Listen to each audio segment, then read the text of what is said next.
Hello everyone, good day to you all. My name is Ferlin Ligat, second year BSIT student.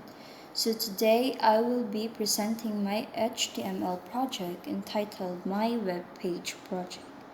So I will explain the HTML code I use, discuss the purpose of each HTML element, demonstrate how the code is displayed in the browser using Live Server, and especially to share the design discussions I made. So let's begin. So as you can see, there are so many tags in here. So I'm gonna explain it one by one what this tag are. So let's start with doc type. So doc type is declaration tells the browser that my web page uses HTML5, ensuring it is displayed correctly. Okay, so let's move to HTML lang en. So this tag is the root of element that contains the entire web page, and lang en tells the browser that the page written in English. So lang stands for language.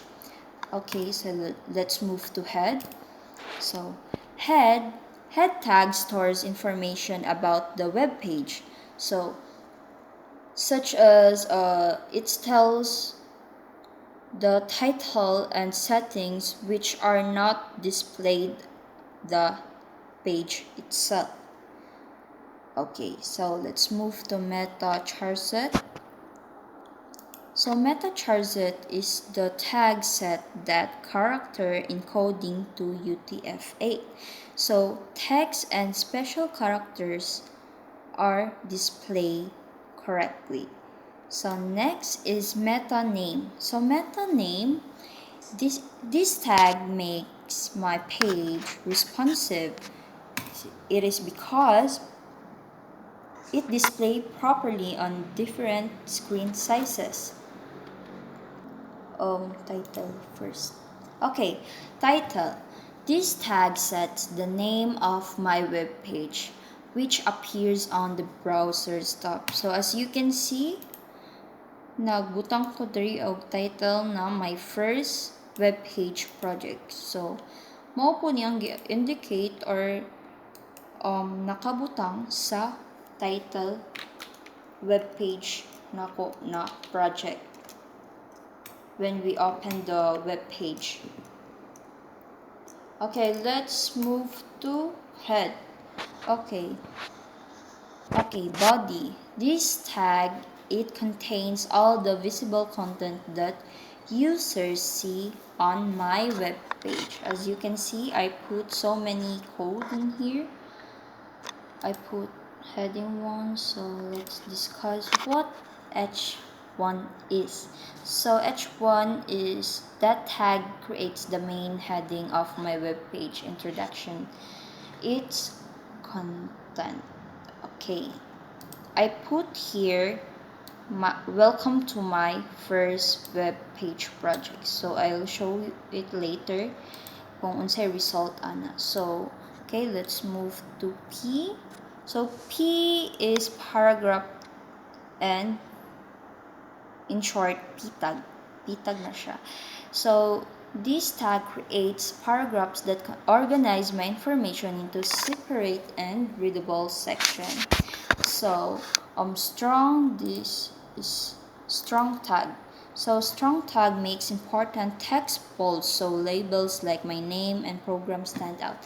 Like this, I bold it kay para lahi siya sa ako ang name, para dili maglibog ang mag-visit sa akong webpage.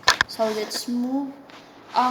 Head 1 and head 2 is same lang na sila, but ang head 2 is mas gamay-gamay ang ihang font size, unlike sa H1 na mas dako siya.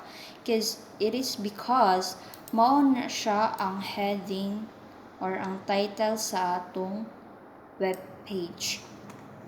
Okay, let's move to UL. Okay, UL tag creates an on-order list with bullet points for my interesting facts. As you can see, nagbutang ko direct 3 interesting facts about me. So, I put LI. So, LI tag represents each individual item inside the on-order list. So, important ni siya because mao ni siyang ga-indicate unsay sulod sa imuhang UL. Okay? And I stands for italic. This tag displays text in italics to give it a different appearance. So, patagilid na siya. Ay, italic gani. Okay. And next is style. Okay. So, style color. If we use this, maglain-lain ang font colors sa imuhang font. Okay? I'll show it later kung unsay itsura ang style. So, next is A tag. So, A tag creates clickable hyperlink while ref stores the website address and target. Blank opens it a new tab. So, Monisha, without A tag, we can't open this link. We attach in here. And next is IMG. So, IMG stands for image. So, we use IMG tag to display an image with SRC specifying its location and alt providing alternative text and width and height controlling its sizes. So this PR in here, as you can see, this tag inserts a line break to move the following text onto the next line without creating a new paragraph. Okay, so now I'm gonna show you, or I will run my web page using live server. So this is live server. So let's click this.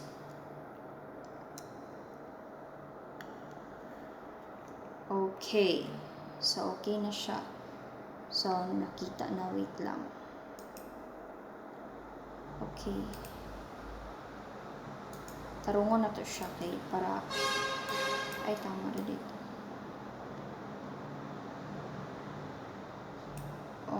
Baliktad siya. Dili ko comfortable, guys. Sorry. Okay. So as you can see, this is my web page project na akong gi-code. So, mao ni siya ang heading 1 na akong gi-code. Okay, so H1 stands to create a title to your web page. So, mao ni siya. Okay, let's move to this strong na tag. So, mao na ni siya ang mga naka-bold na text. Mao ni siya ang strong tag. Okay, let's move to LI. So this represent as the what you put to your UL. Okay, and this is style. Okay, if style represent this as a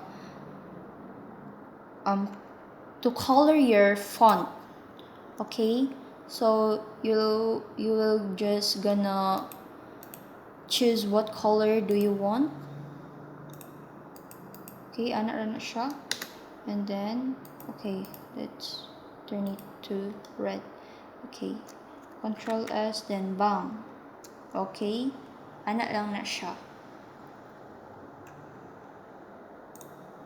So it depends to you if you want to color your font.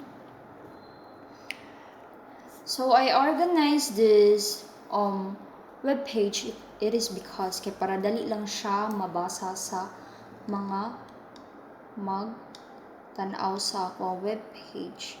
From this activity, I think I learned more than I learned from my first year.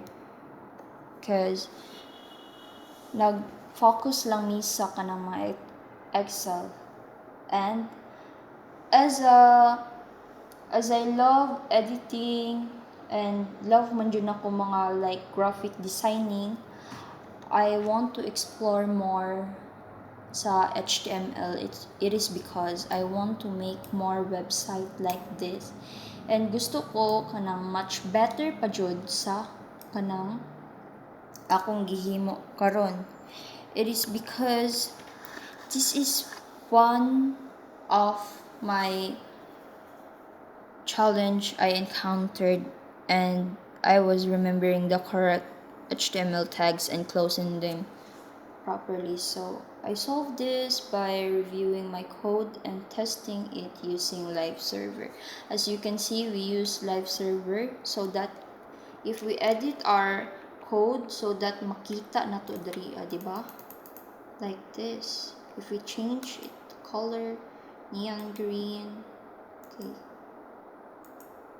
ma-change po na siya. Okay? So, control us and then, taran. Diba?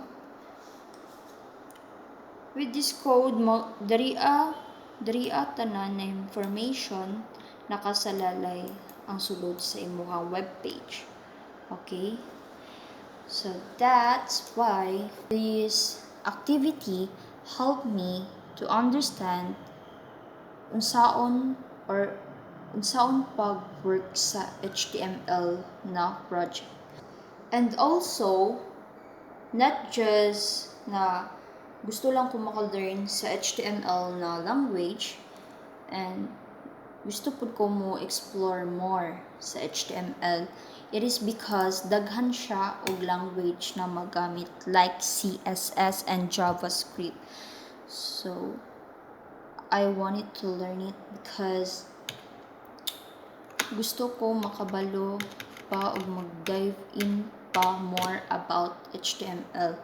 Kung unsa jud ang sulod sa atong webpage na makita sa atong gakakita everyday if we use Chrome. Okay? So, it is because CSS and JavaScript can create more attractive and interactive website like sa makita nato sa atong gina-search sa Chrome. And that's all. Thank you, everyone.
So that's why this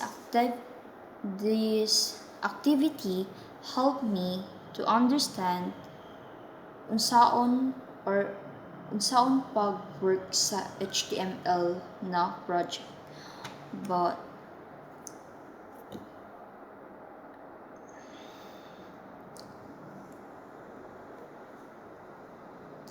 And also, not just na gusto lang ko maka-learn sa HTML na language, and gusto po ko mo explore more sa HTML.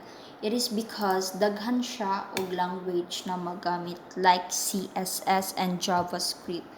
So, I wanted to learn it because gusto ko makabalo pa og mag-dive in pa more about HTML. Kung unsa jud ang sulod sa atong webpage na makita sa atong gakakita everyday if we use Chrome. Okay? So, it is because CSS and JavaScript can create more attractive and interactive website like sa makita nato sa atong gina-search sa Chrome. And that's all. Thank you, everyone.